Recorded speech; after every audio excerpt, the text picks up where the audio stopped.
You know, I see Carpe right now. Okay. Calm down. I just caught my breath from before. He has 16 final blows.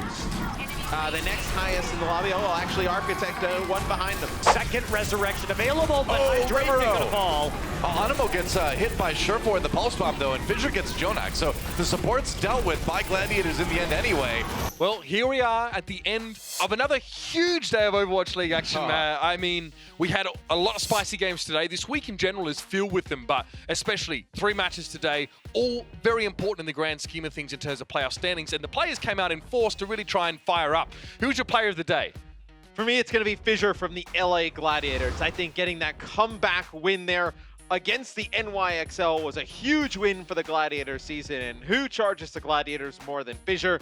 He leads them as the main tank all the time. He is such a important part of this team. Really the guy who enables everybody else to do what they do. So I went with Fissure today with a big win. Towards the end of that series, especially the Reinhardt play, it came down to the wire. He was right there when he needed to. If you've seen today's games, my player of the day probably won't surprise you too much, but this is a way to get you to watch it if you haven't. Carpe went absolutely mental again. Starting off on King's Row, we saw a lot of Zarya play from him actually after some interesting sort of double shield tank compositions from the Fusion. He was fantastic on that role, and then of course the Widowmaker really started to take hold.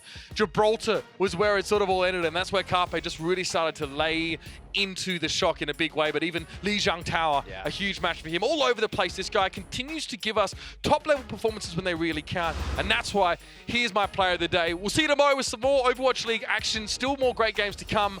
Don't miss it.